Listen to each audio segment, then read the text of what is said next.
This program is brought to you by SoundsTrue.com. For those seeking genuine transformation, SoundsTrue.com is your trusted partner on the spiritual journey, offering diverse, in-depth, and life-changing wisdom. Many voices, one journey. SoundsTrue.com.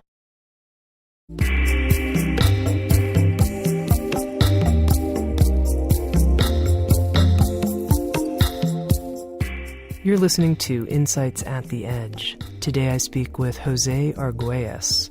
Jose is someone that I worked quite closely with back in the mid-1980s. We produced a 10-part radio interview series for a local Boulder County public radio station called KGNU, and I haven't been in touch with Jose for quite some time, for well over 2 decades, so I'm so happy to have this chance to speak with Jose on Insights at the Edge. Jose Arguelles is well known for his role in organizing the Harmonic Convergence event in 1987, as well as for his book, The Mayan Factor, Path Beyond Technology, published the same year. He's also the founder of the Planet Art Network and the Foundation for the Law of Time. In addition, he is a contributor to a recently published Sounds True anthology entitled The Mystery of 2012, Predictions, Prophecies, and Possibilities. I spoke with Jose about the significance of the year 2012 in relation to the Mayan calendar. We talked about natural or lunar-based time and how he believes we have the opportunity now to enter a new era of advanced mental development in which telepathy will become our primary method of communication. Here's my conversation with Jose Arguelles. Jose, I haven't talked to you in slightly over 2 decades, and what I'm curious about, just to begin, is here we are approaching 2012. You and I talked about 2012 back in a series that we recorded on Earth Shift in 1987. And what I'm curious about to begin is how your views of 2012 may have changed in the last 2 decades and where you are now in looking at 2012. Well, that's a provocative question. I don't know how much my views have changed or not changed. My perception has always been that 2012 is a major evolutionary shift point.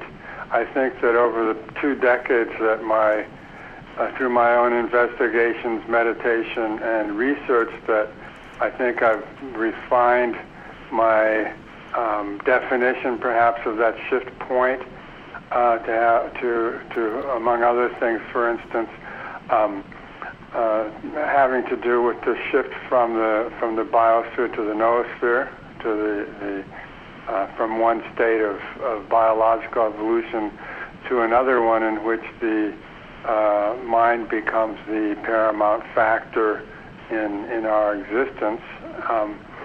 And I think in this way also a further aspect perhaps is my perception that the 2012 also has to do with a shift in our timing frequency, the timing frequency of the human species, the timing frequency of the planet, and a realignment of our perception of time with the universal timing factor, which is actually the factor of synchronization or synchronicity. I think that those 2 points, the noosphere transition and the shifting of timing frequencies, might be the major ways in which I have amplified my view, which is still that we are approaching a major impending shift in consciousness and a shift in the quality and state of our very being. Well, let's go into both of these points in a little more detail, because I'm not clear that I'm following you actually on either of them. So let's start with this transformation from the biosphere to the noosphere. Can you go into more detail, and especially what you mean by the noosphere? The biosphere, as we know, the biosphere defines the sphere of life and its support system on our planet. This is the biosphere was a term that was coined, well, actually back in the 19th century, but the Russian scientist Vladimir Vernadsky was a key proponent, identifying all the different cycles and factors of the biosphere. What we often refer to very generally as the environment is actually more technically, specifically, and scientifically the biosphere. Now, according to Vladimir Vernadsky and also Pierre Teilhard de Chardin, the situation of the biosphere has been greatly impacted by the human species, and in particular by the human species' capacity to think and to apply its thought in the creation of machines, civilization, and so on. And in the perception of both Vernadsky and Pierre Teilhard de Chardin, that for the first time in history, the human species or biological species is creating an event of geological importance, shifting the very geological makeup of our planet, and in so doing, anticipating an evolutionary change. Now, we experience this impact as what we generally refer to as global climate change while we're talking right now. The Copenhagen, conference is occurring, trying to cope or deal with that in some way or measure. This climate change, from the point of view of the biosphere, is the result of the impact of human thought upon the environment, human thought in the form of machines and civilization. Further, this impact, is what Vernadsky defined this impact as being of the nature of creating a type of geochemical combustion, the heating up of the Earth, and in this process accelerating a state of molecular change, chemical change, that would be anticipating the transition to a new state. Now, both Vernadsky and Pierre Teilhard de Chardin were in Paris in 1926, along with a little-known French philosopher, Jules Leroy, who was a student of Henri Bergson, and they were all together trying to determine the name and definition of the new state of the new evolutionary state that would follow the biosphere, and they determined that this new state would be the noosphere. The noosphere literally means the mental sphere of the Earth, representing, as the Chardin put it, a discontinuous envelope that penetrates the biosphere and covers the Earth. They saw that at one point when a critical stage was reached, when the biosphere would be critically impacted by the effect of human thought, that there would be a shift, an evolutionary shift to the noosphere. While Vernadsky emphasized that this was going to be due to the release of free energy, toxic waste, pollution, and so on, Teilhard de Chardin emphasized that this would come about through the creation of increasingly intricate networks of human intelligence, what we might today call the cybersphere. So we have at this point the two components that both Desjardins and Vernadsky felt were necessary to create this critical moment that we pass into the noosphere. One, we have the accelerating global climate change, and on the other hand, we have the creation of a virtual noosphere in what we call the cybersphere, allowing us to be having this communication, for instance. They saw that there would be this moment when there would be some type of quantum shift, and then we would enter into the noosphere where we would experience a different state of consciousness. From all the work that I was doing and with the study of the Mayan calendar and so on, and the 2012 date, I perceived maybe 10 years or so ago that this shift point was precisely what was being pinpointed by the Mayan calendar date of December 21st, 2012. Okay, so not to be too slow here, but I'm still not quite understanding what it means to shift into the noosphere. I mean, I followed you in terms of the human impact on the biosphere and climate change, and I'm with you in terms of the cyberspace phenomenon and communication. But what does it mean that we're shifting into a noosphere? Yeah, that's an interesting point. There's, of course, a lot of discussion about that, and there are a lot of people who have started to pay attention to that. And what that seems to refer to is what we're talking about is something that in some ways can hardly be talked about, because it's like we're talking about when, for instance, water comes to boil and then it goes from a state of being a liquid to a state of being a gas. We're talking about a type of shift of that nature where we actually experience an alteration of our consciousness, and that this is something that I feel is anticipated by a critical mass coming to into processes of synchronized meditation, say, and that through that synchronized meditation that creates a field which then comes to approach the nature of telepathy. For instance, today in the cybersphere we have virtually instantaneous communication that can occur multiply or however around the world.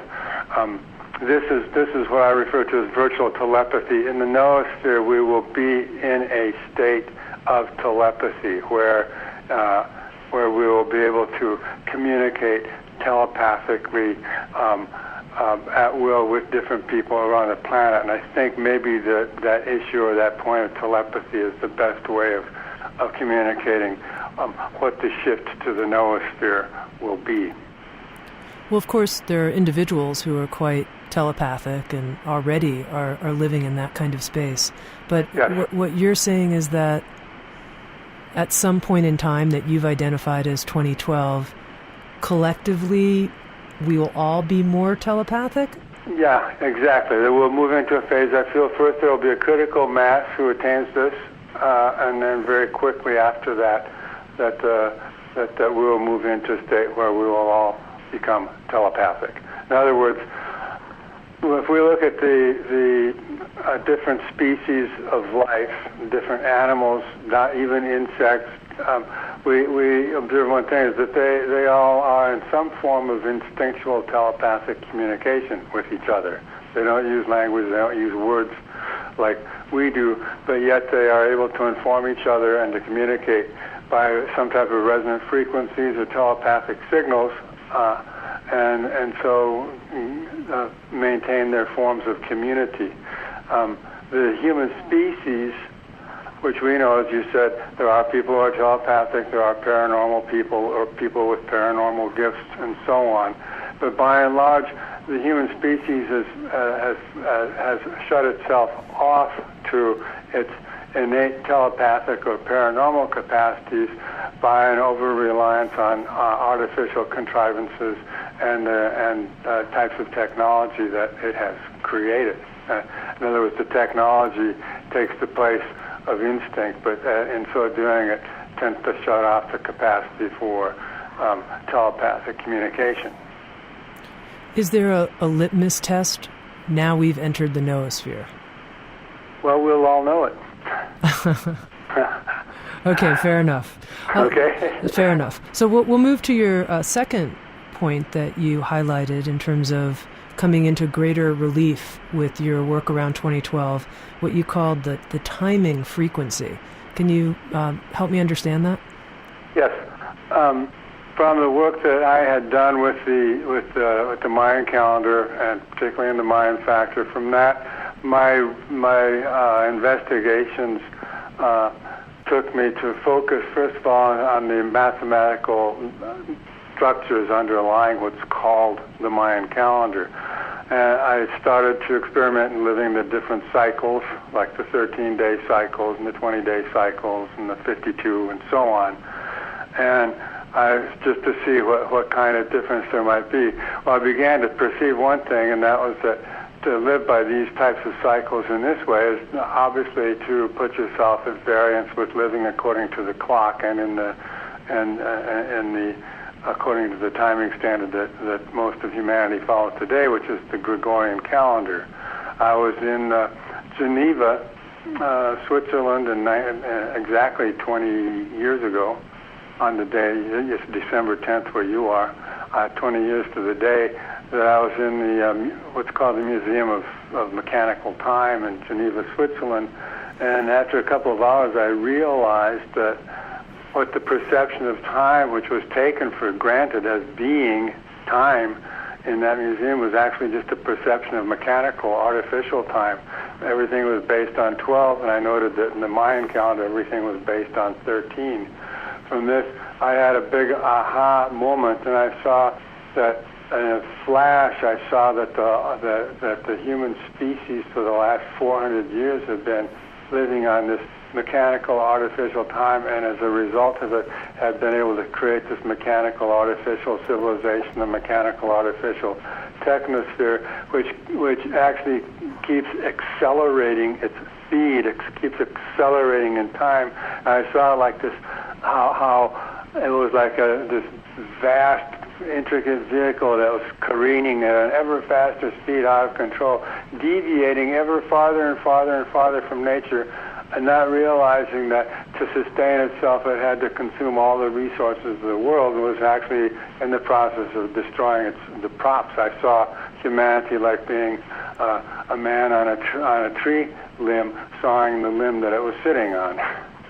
And all of this was due to having immersed itself in an artificial time, which I saw as a timing frequency 1260, irregular artificial 12-month calendar, and mechanical 60-minute hour. It's interesting that the Gregorian calendar was finally reformed. That Reformation took place in 1582, and within 30 years, after 1,000 years of refinement, the mechanical clock came into existence. And these two devices, these two timing programs, the macro program of the 12-month calendar and the micro program of the 60-minute hour, combined to create an unconscious mental frequency, which was perfected precisely at 1618, the beginning of the final Baktun cycle of the Mayan calendar. And that whole 13th Baktun from 1618 to 2012 is the full balloon of artificial time. And I saw that this artificial time, everyone's locked into it. The philosophy is time is money, and that's what they're having so much problem with at Copenhagen. Because no one wants to give up. No one wants to give up their money. Everyone wants their money. No one wants to give up their machines. Yeah. And so, and not realizing that that's just an obsession that's been driven by this artificial timing frequency. I saw simultaneously that what the Mayans knew was that there's a natural timing frequency, which I referred to as the 1320 timing frequency. It's a mathematical ratio constant. People say, well, how can you describe the 1320 so I can understand it? Well, we are 1320. We have 13 major articulations, 2 ankles, 2 knees, 2 hips, 2 wrists, 2 elbows, 2 shoulders, and our neck. And we have 20 fingers and toes. So we're the living incarnation of the 1320 timing frequency. That way we have all the equipment that we need in our psychobiological makeup. But it's this deviation from the natural timing frequency. All the rest of the biosphere operates in the natural time. Only the human species deviates from the natural time and functions very, very stubbornly according to its own timing frequency, and because of this has been destroying and devouring the resources, destroying the biosphere, and creating the type of crisis that it's in at this very moment. So the change in timing frequencies is that the natural time of 1320 frequency, which is the universal frequency of synchronization. See, everything in the universe is absolutely synchronized with itself. It's a whole order of reality, which I define as the synchronic order. But the human species, because it's operating in artificial mechanistic time, doesn't participate in that. Every so often we have experiences of synchronicity. That's the 1320 time coming into our 1260 perceptual field. But the synchronicity is actually the very nature of the universe is synchronicity. So when we get to 2012, we're also talking about this like the bursting of this bubble of artificial time that we will not be able to sustain any longer, this artificial civilization in this way. This bubble will burst, and we will be thrown again, as it were, into the 1320 timing frequency. Every part of this consciousness shift is returning to this frequency, the natural universal frequency of synchronization.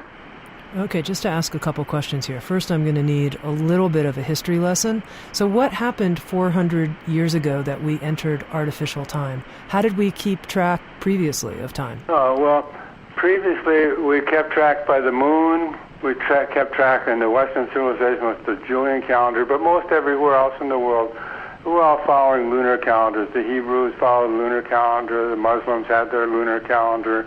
The Chinese, the Japanese, just about everybody was following a lunar calendar, which is living on natural cycles. That has its own sets of problems too, but it's definitely living by the natural cycle. The only major calendar that was not like that was the Julian. Well, in 1582, let's go back a few steps. In 1519 and following, when Mexico and the Mayan civilization was conquered by the Spaniards, the certain Bishop de Landa, who was there in Yucatan, noticed that the Mayans had a very, very different kind of calendar. He burnt all the Mayan books except for a few scraps of information he kept with him.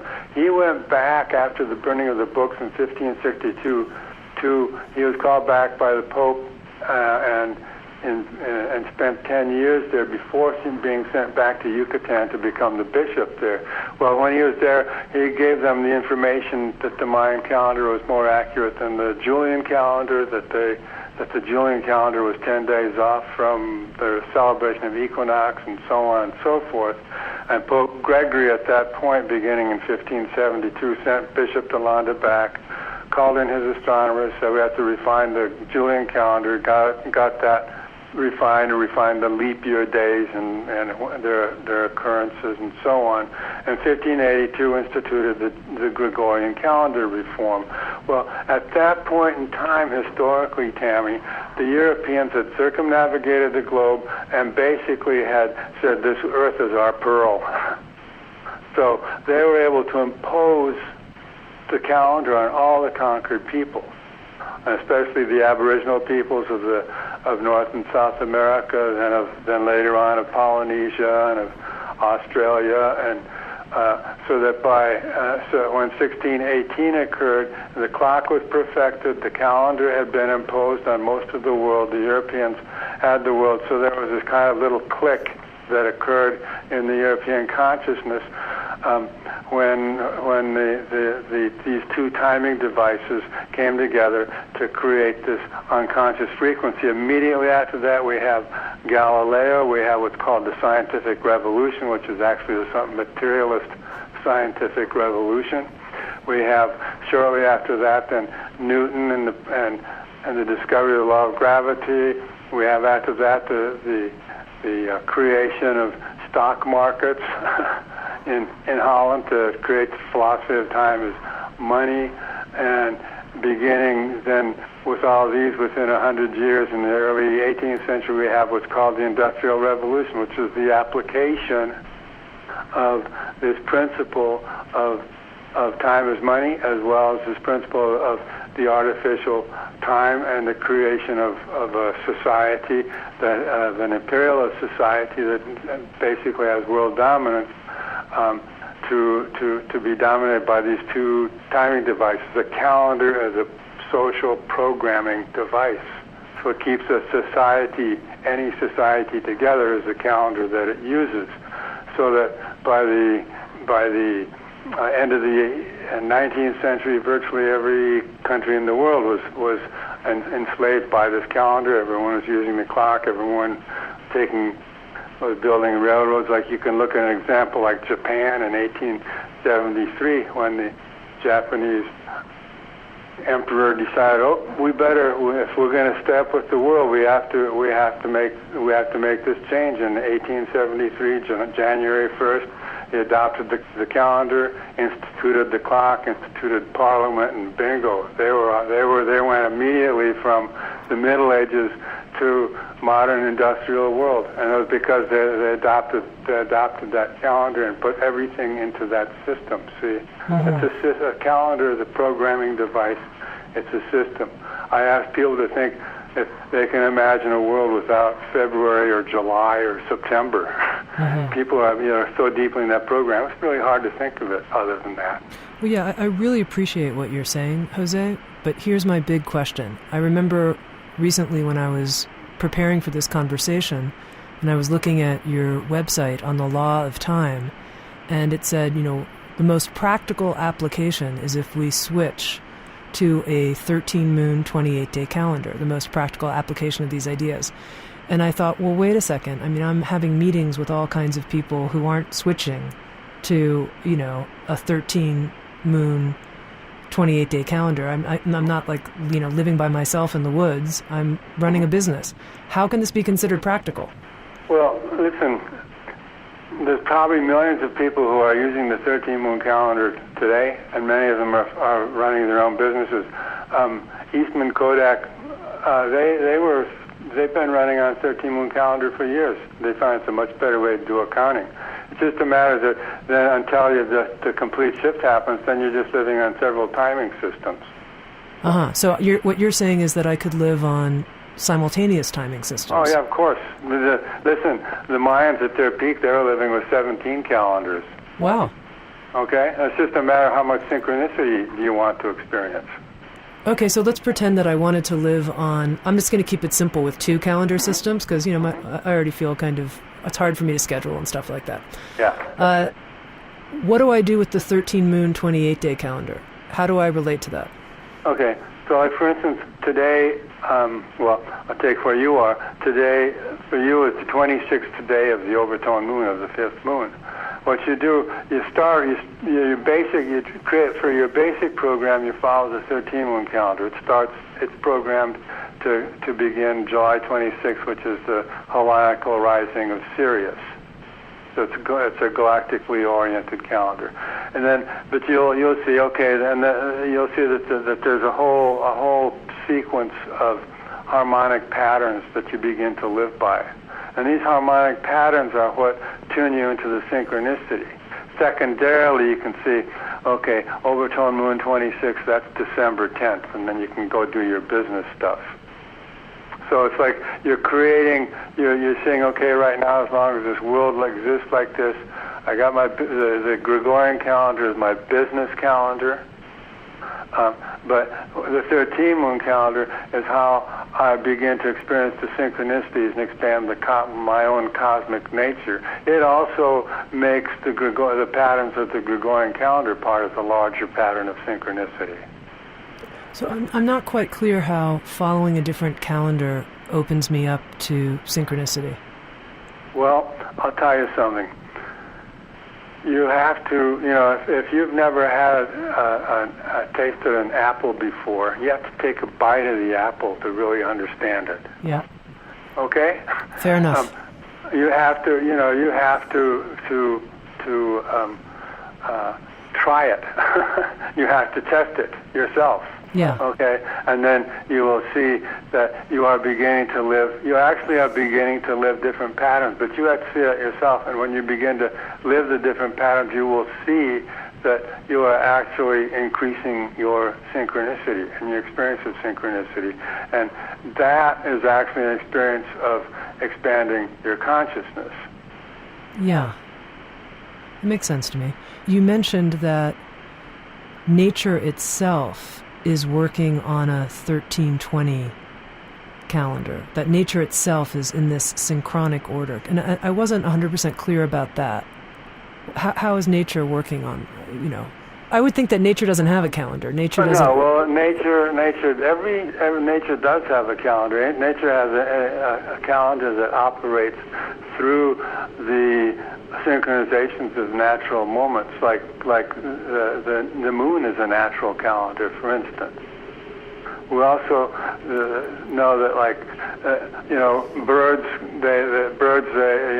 At the sun's going down, they have a big chirping song fest, and then then they go to sleep, and then the first light of day comes, and then they're up. So they're up. That's the natural calendar. That's all. Those are all patterns of synchronization. And so everything is operating with these patterns of synchronization in nature. Every creature knows where to go, what to do, and that's because they're synchronized with themselves. They're synchronized with the flow of time. Time is of the mind. Time is the fourth dimension. It's invisible. You can't touch it. But it organizes absolutely everything. Everything in nature is organized by time to be synchronized with itself, to be synchronized with its environment, to establish the large harmonic pattern of what we call the universe. And that all of that is organized according to a universal constant, which the mind's discovered, which is a 1320 mathematical ratio, and that everything in the universe is synchronized. You don't see two moons. You see one moon. It's synchronized with your perceptions. Everything is synchronized. And we have the idea that time is linear, or that time is how many seconds you have left to do this or that, or how many minutes or how many hours you have to do this before you get paid.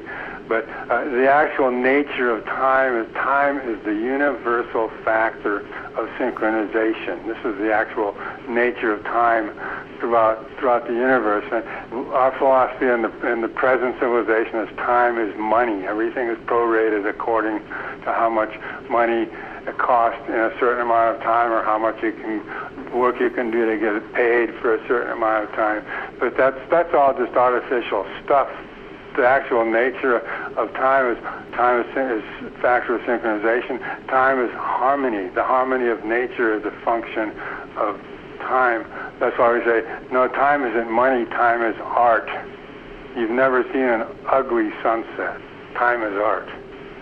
Mm-hmm. Okay, now I want to, in listening to you, I'm motivated to explore this synchronic order and the 13-moon calendar, but I'm still not clear how I would actually experience this in my own life, how I would enter this. Do you know what I mean? Can you help me?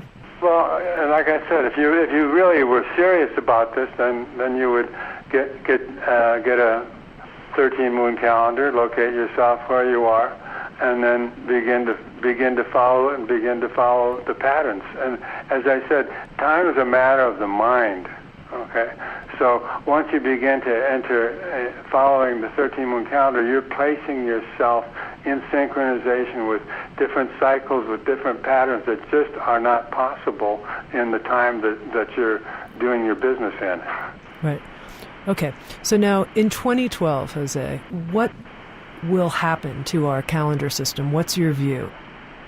My view is that, like, by the end of 2012, people will abandon the present calendar system.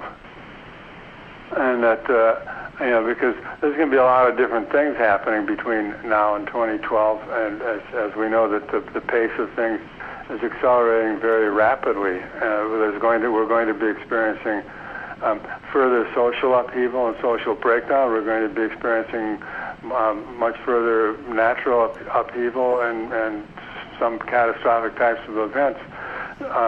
We will be coming to a point where I believe by 2012 that we're actually going to be experiencing some type of unprecedented type of spiritual awakening by people who begin to perceive more and more that what has been working really isn't working anymore, that this artificial world is not going to be solving the problems, that we need to be moving in some other radically different kind of direction, and really taking the responsibility for realigning ourselves with the natural order, because it's because we have rejected our role in the natural order and put ourselves above it, or imposed our mechanical, artificial methods and ways on this, or extracted everything we could from it just so we could make money. It's because of that we've come to this totally degraded situation that we're experiencing on this planet. More and more people will begin to wake up and see that, and realize that no matter what it is that's going on, that we have to realign ourselves with nature. And this realignment with nature is will dispose people more and more to finding a more natural pattern or way of aligning themselves in nature and in time. And for that reason, we'll begin to understand that a new way or a new pattern of time has to be adopted or created to create a new way or a new pattern of life on this planet. We're talking about a major change in the pattern of living. Well, in terms of the litmus test of did the predictions about 2012 actually happen, the first point you made that we're moving into a noosphere, and I asked, well, how will we know if this shift has happened? You said, we'll know it. So that there wasn't really a really clear kind of external test to apply. But when it comes to what calendar are we using as a collective group of people come 2013, 2014, it seems like that will be something that we'll be able to just look around and see. Yes, exactly. And the whole purpose of developing the 13 moon calendar program, the process that I've been involved in for the last 20 years, when I was in the Museum of Time in Geneva, I had this aha. I immediately saw that the first thing that had to do is we had to replace the Gregorian calendar with a 13 moon 28-day calendar. I just saw that. After a while, I began to develop what that meant and understand the mathematical laws behind it and so on. Because there's a lot of mathematics behind all this. And then I saw that I should begin to promote this 13 moon calendar, and I saw that was part of my responsibility. And it was a pretty tremendous type of thing, because I thought, wow, that's incredible. How can I do this? I'm supposed to overthrow the Gregorian calendar or tell people their calendar's wrong or something. I went around the world several times easily, with this message that we're living in the wrong time. We have to change time. We have to get in the right time. I've been everywhere from Japan and Russia and India and everywhere with this particular message. I later then started looking at the history of calendar reform and saw that there was a huge calendar reform movement in the late 1920s and 1930s, spearheaded by the International Chamber of Commerce, and they were promoting a 13 moon 28-day calendar back then. The League of Nations was ready to go for it, but it was stopped by the Vatican, who of course have the largest vested interest in the Gregorian calendar. Pope Gregory instituted it. I went to the Vatican to talk to them about this, and all they did was pass the buck and said, well, we don't have the power we used to have, and you better go to the United Nations. So I went to the United Nations too. They all know about it. They've all seen it. I've gotten commendations from Kofi Annan and from the head of UNESCO, and everybody's sitting on the edge. No one wants to make the first move. So I don't care, because people have been picking up the banner and doing this, and we'll get to that point. As I said in 2012, and people say, well, if we're going to have a better way, we have to change the time. You can't change the time. You can't have peace if you're still in the old time. Just really simple. Listening to you, I totally respect the vision that you're coming from, and even think you're right, but the rationalist in me just thinks that'll never happen. Yeah, all the rationalists say that. I've sure. encountered more than my share of rationalists. I'm sure you have, and I'm not trying to irritate you, but I'm curious, what do you say to that? Well, hey, you're entitled to your opinion, but if I listen to you, then and every visionary that ever existed would listen to every rationalist that ever existed, the world never would have made any progress at all. Well, of course, that's true. And I'm enjoying talking to you, so I want to ask you another question, which Sure. is, I remember back when we talked in 1987, part of the promise of 2012 included the Earth entering some kind of Galactic Federation. And I remember you used that term, the Galactic Federation. Mm-hmm. And what I thought that meant was, well, okay, in 2012 there's finally going to be some kind of acceptance in the newspapers, or somehow credible acceptance of extraterrestrial life. Very interesting. And maybe I misinterpreted what you were saying, but I'm just curious, do you still have this idea that we're going to enter, quote-unquote, a Galactic Federation, and what does that mean? Yeah, that's very, very still pretty much a part of the script that we're working with, because first of all, yes, we do believe and know that there is other intelligence in the universe besides ours. We also know that there is higher intelligence than ours in the universe.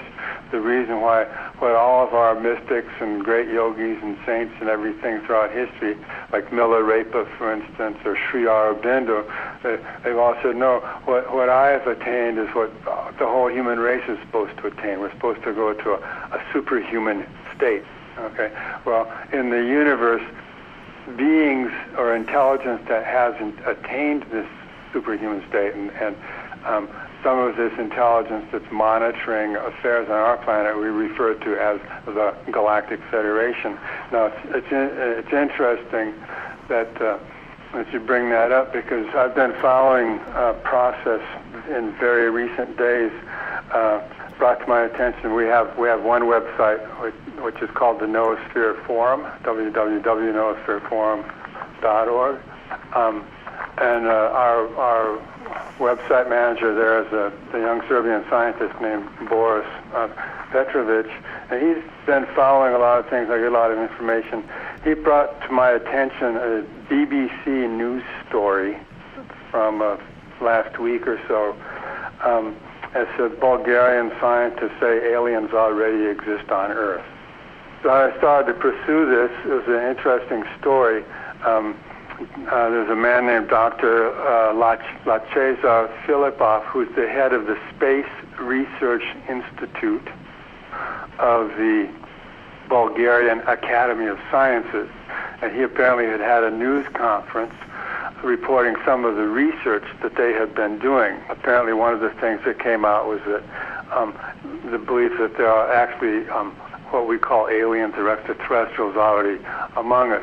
But the main thrust of his research and his investigations had been to establish telepathic communication with extraterrestrial intelligence. Carl Sagan and his group back in the 60s and 70s had the SETI, Search for Extraterrestrial Intelligence project, and then there also the SETI, CETI, communication with extraterrestrial intelligence. Well, Dr. Filipov and his colleagues engaged in a very large study, and they also engaged in, they enlisted as people involved in this whole investigation all sorts of different very notable Bulgarian academicians and historians and artists and architects and so on to develop some type of extraterrestrial communication. Well, they'd been doing this for a while, and one of the ways that they had, they said they found out that from some of the more psychically attuned people, that the extraterrestrial intelligence said, well, you ask the questions and we'll give you answers in the form of crop circles. Hmm.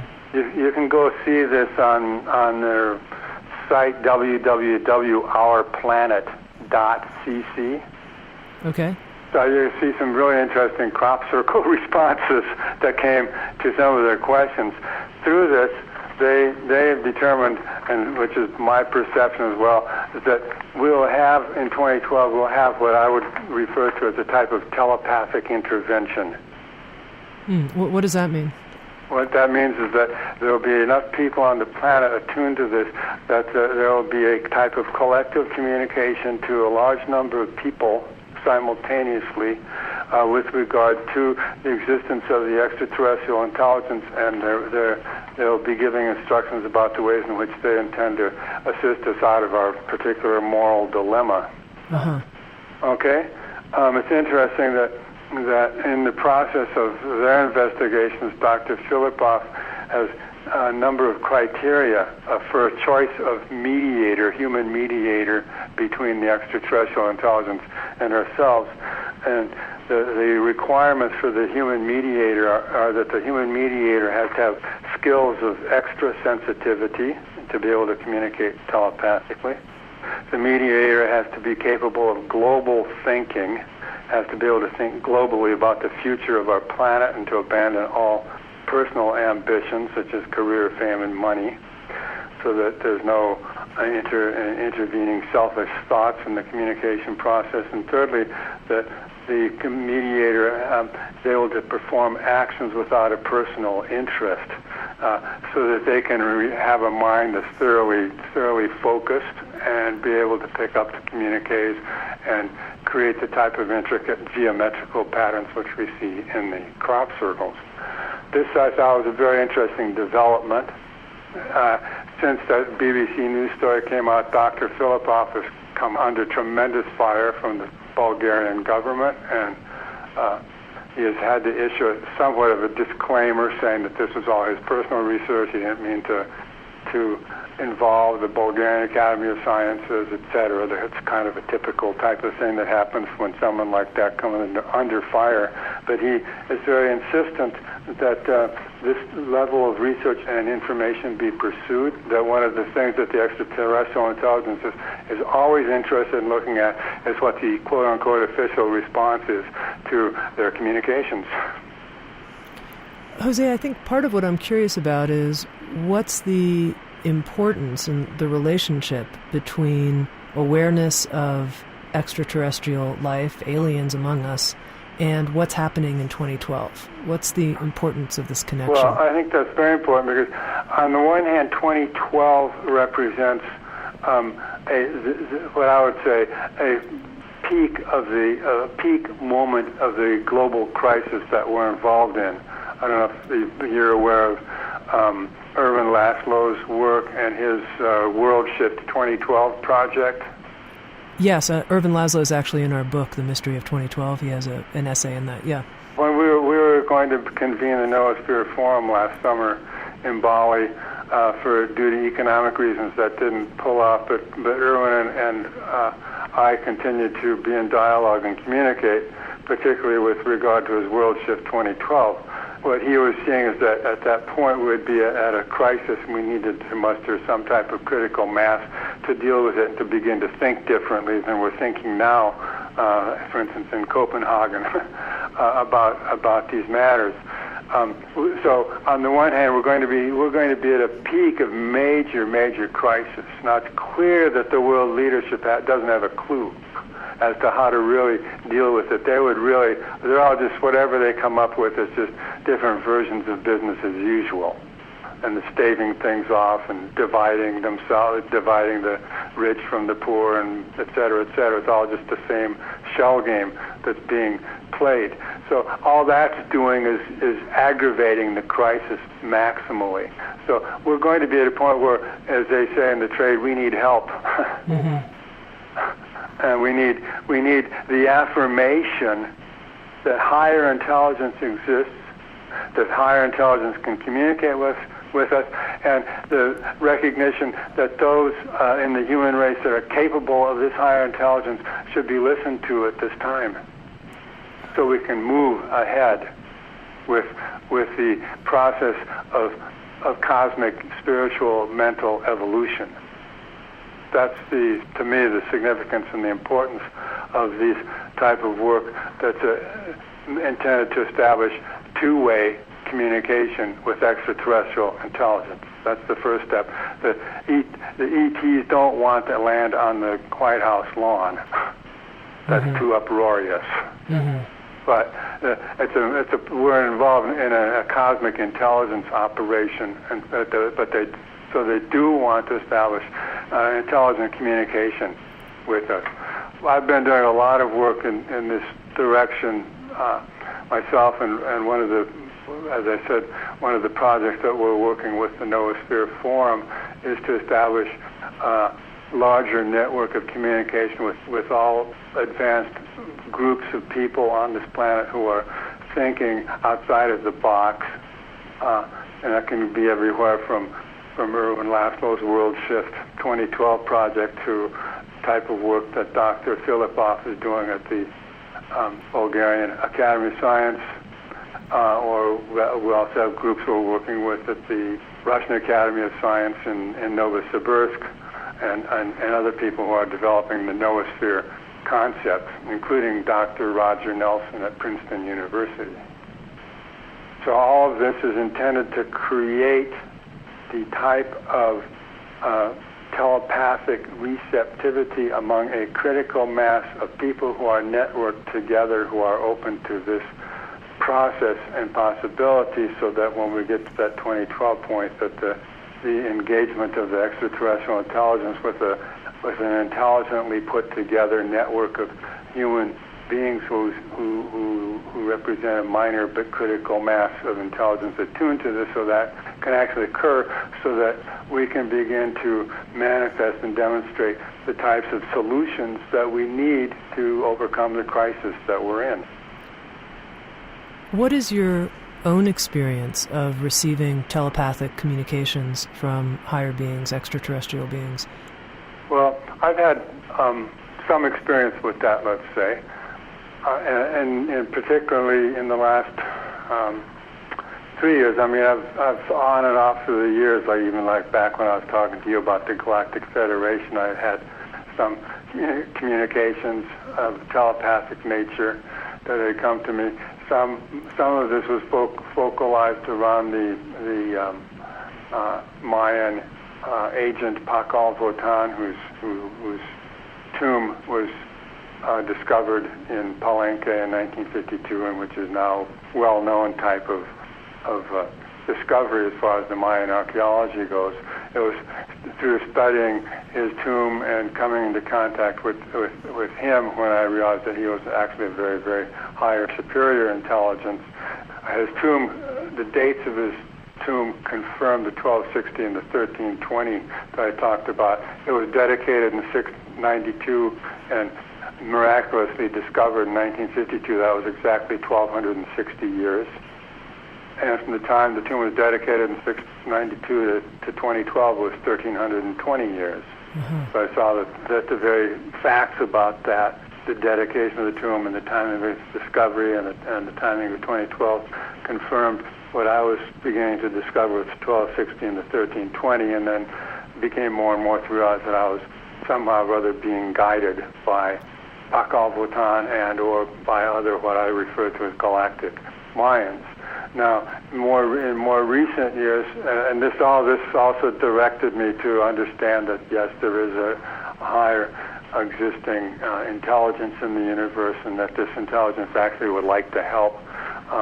But in respect of the laws of intelligence, if I could say it that way, they want us to use our intelligence to get there before they'll come in and do something.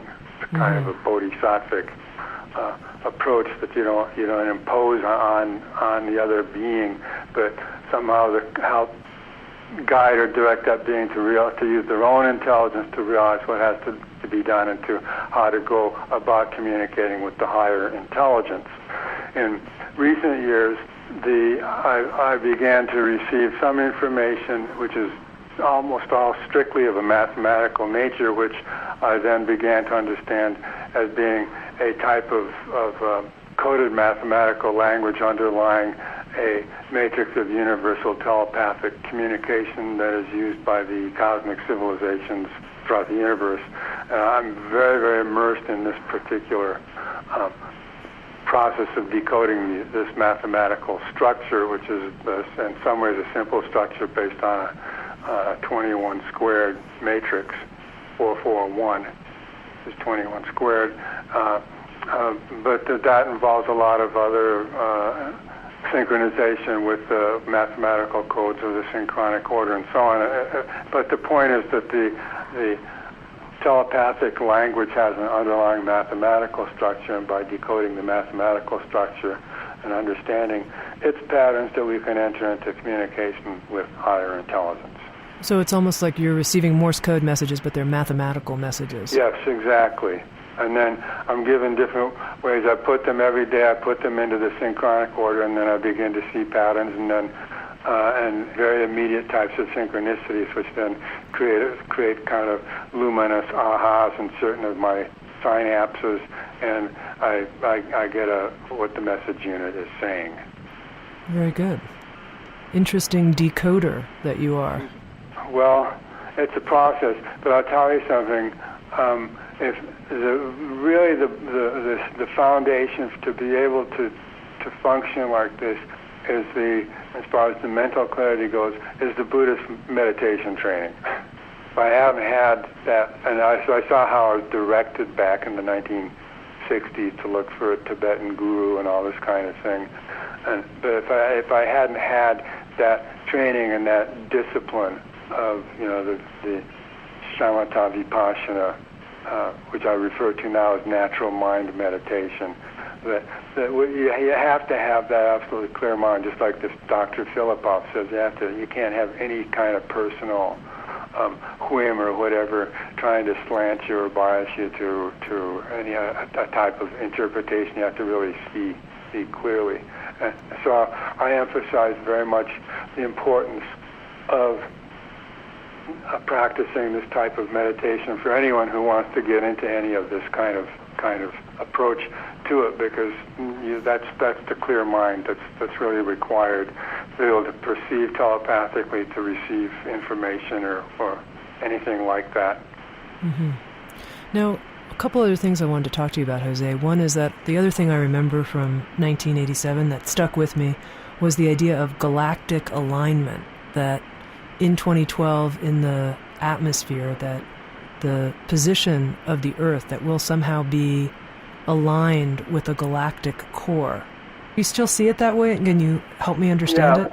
I think so. I think John Major Jenkins has done a lot to shed light on that of the alignment of the Earth and the Sun with the galactic core, that it would be occurring on December 21st, 2012. So, yeah, I believe what I see is as we approach that point, that the process of nature that's almost like a natural force that's going to be impacting more and more on the human and the terrestrial environment, so that I see as we get closer and closer to December 21st, 2012, everything becoming more and more silent. There'd be an understanding it's like we're coming down to this zero point, and that everyone be quite transfixed at that point. It'll be just a natural tendency. Let's just don't do anything right now. Just tune in. And I think that's what will create this noospheric slip. Okay, because right now humanity is at a bifurcation point. Either we're going to make it or we're not. We're either going to destroy the biosphere and ourselves along with it, or we're not. If we're not, what does that not mean? That not means that going in another direction, going in a direction of supermental, superconscious development. That's the bifurcation. We're going to go along with more technology, more money, more war, more terror, or we're going to go in the direction of the supermental development. I think that by 2012, it'll become clear, this actually is a choice. And we'll be coming to that point. We'll get to this zero on December 21st, 2012. And in that zero, the attunement of consciousness to that will be what flips us into the noosphere. Then there'll be it'll be like, there's a shift in consciousness. It'll be suddenly like, we'll be saying, wow, I'm in telepathic communication with a lot of people right now. And then we'll start to move forward from that, and assuming also that we have this type of what I refer to as telepathic intervention with the higher extraterrestrial intelligence, and that at that point also, what I spoke about with you back then, that will be the moment when we pass out of this beam, this galactic synchronization beam that we have been in for 5,125 years. We'll pass out of that, and then we'll enter a phase where we have a rapid restructuring of our thought processes, of our mental processes, leading up to another moment in 2013, July 26, 2013, that's when we'll have then a full galactic synchronization occurring, where we'll caught up with what this thing is about, and then we'll have a type of a moment where the new evolutionary state actually then just commences full on. Well, Jose, I'm so appreciative that I've had this chance to talk to you after so many years, and I'm curious, I know we're speaking, you're in Australia now. Yes. Why are you living in Australia at this point? Well, I come here to do retreats every so often, and it's remote, it's very far out of the way, and that's what's necessary to do a lot of the type of work